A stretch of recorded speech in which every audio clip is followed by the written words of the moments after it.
23,000 भी आ सकते हैं, हो सकता है 21,900 के आसपास का इलेक्शन का दिन का बॉटम है वो भी आ जाए, यू नेवर नो कहाँ तक घटेंगे। लेकिन ये बात भी तो तय है ना, आज नहीं तो 6 महीने बाद, 6 नहीं तो 1 साल बाद, 2 साल बाद, 3 साल बाद 26,277 का लाइफ हाई बना है, वो तो पार होगा ही ना। कब होगा ये तो क्वेश्चन मार्क है। करेक्ट। घटेंगे कितने, कोई जीरो तो नहीं हो जाएगा निफ्टी, राइट। आप वर्स्ट के सिनेरियो में ये मान के चल सकते हैं कि इलेक्शन के दिन जो लो बने थे 21,300 के आसपास इंट्राडे, 21,900 के आसपास क्लोजिंग का, उससे खराब क्या हो जाएंगे। करेक्ट। ठीक है, ये इन्वेस्टर्स की बात है।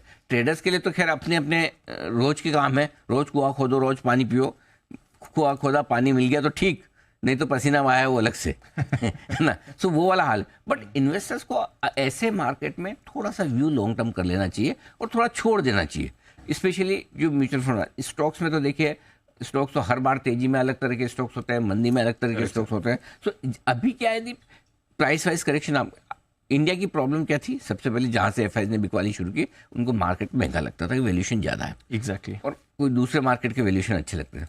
आज अगर आप टॉप से 10% घट जाए तो फिर इंडिया का मार्केट कहाँ से कौन सा बहुत महंगा हो गया। दूसरी बात, फरवरी 2020 में आपकी निफ्टी थी 12,400 की, आज आपकी निफ्टी है 24,400 की, 24,400 भी न्यूज है। तो आपने क्या 4 साल में डबल ही तो क्या निफ्टी। करेक्ट।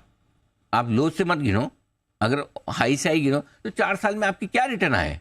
इतनी बड़ी इकोनॉमी और इतनी तेज ग्रो करने वाली इकोनॉमी। अच्छा, दूसरा, आप जब टॉप से 10% घट जाते हैं और कई सारे स्टॉक्स 40 से 60% घट जाते हैं, तो आपका एक हेल्दी करेक्शन भी हो जाता है जहां वैल्यूएशन भी रीजनेबल हो जाते हैं।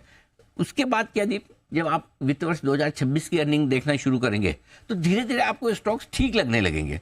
सो आई थिंक बहुत पैनिक करने की जरूरत नहीं है। बस यही है कि इस बार पहली बार करेक्शन में क्या हो रहा है कि तुरंत आपका लेने का मन नहीं है, और वो इसलिए नहीं है कि तुरंत बढ़ने की कोई स्कोप नहीं है।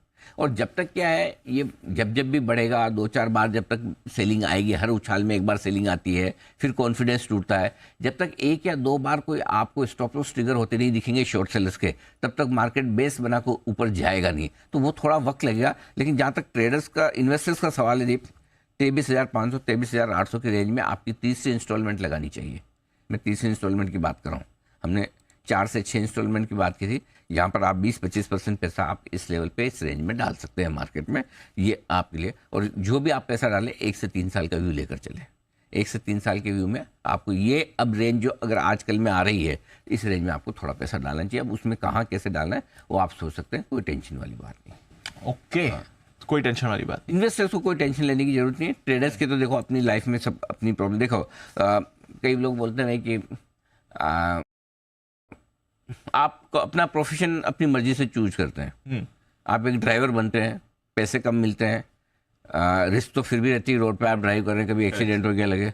और आप पायलट बनते हैं, पैसे बहुत ज़्यादा मिलते हैं, रिस्क भी। ड्राइविंग के लाइसेंस में अगर एक्सीडेंट हो भी गया तो बचने के पूरे चांसेस है। Correct sir. पायलट में ठीक है ना, नेक्स्ट टू जीरो। तो आपको किस तरह की रिस्क लेनी है लाइफ में। आपको ट्रेडिंग वाली रिस्क लेके चलना है तो ट्रेडर्स के लिए तो हमेशा है। इन्वेस्टर्स के लिए रिस्क नेचुरली कम है, आप शांति से बैठे हैं, चल रहे, स्पीड कम है, लेकिन आपके पैसे अल्टीमेटली बन जाते हैं। सो आई थिंक आप इस वक्त है ना, कभी कभी ऐसा समय आता है जहाँ मार्केट आपको डराने की कोशिश करेगा, आपको कंफ्यूज करने की कोशिश करेगा, आपको ये कहेगा बस तेजी खत्म, सब कुछ खत्म, अब भूल जाओ आगे से। ये सब चीज़ें होंगी लाइफ में, और ये पहली और आखिरी बार नहीं हो रही है। ठीक है ना, ऐसे समय में सबसे बढ़िया चीज़ है कि थोड़े समय के लिए मार्केट को इग्नोर करो। डर लगता है तो मत देखो, न मार्केट देखो, न ट्रेडिंग स्क्रीन देखो, न मार्केट के लोगों से, दोस्तों से बात करो। ठीक है, देखनी है कोई स्क्रीन तो कोई बढ़िया OTT पर मूवी देखो या थिएटर में जाके देखो, ताकि पीवीआर का शेयर भी चले। और ज़्यादा डर लगे तो टीवी स्क्रीन भी थोड़े दिन के लिए बंद कर दो, हमें नहीं देखोगे तो चलेगा। आपका मजबूत बने रहना जरूरी है। हमारी TRP कम भी आएगी तो चल जाएगा तो थोड़े दिन पहले शो मत देखो अगर बहुत डर लग रहा। शो से मेरा मतलब है कि शो देखोगे तो भाव दिख ही जाते हैं ना, शो देखने में डर नहीं लगेगा, भाव देखने में डर लगेगा। सो आई थिंक थोड़ा है ना, कभी कभी थोड़ा डिटेच कर लेना ठीक है, और ये समय भी निकलेगा आराम से ना। हो सकता है आप थोड़ा नीचे और आए, 23,000 आए, 22,000 आए, वो पॉसिबल है। इलेक्शन डेज के लो, बजट डेज के लो, 2 आप टेस्ट कर सकते हैं। अगर यहाँ से थोड़े और ख़राब होते हैं तो एफआई थोड़ा और बेच देता हूँ, इसकी संभावना से आपको भी मना नहीं कर सकते।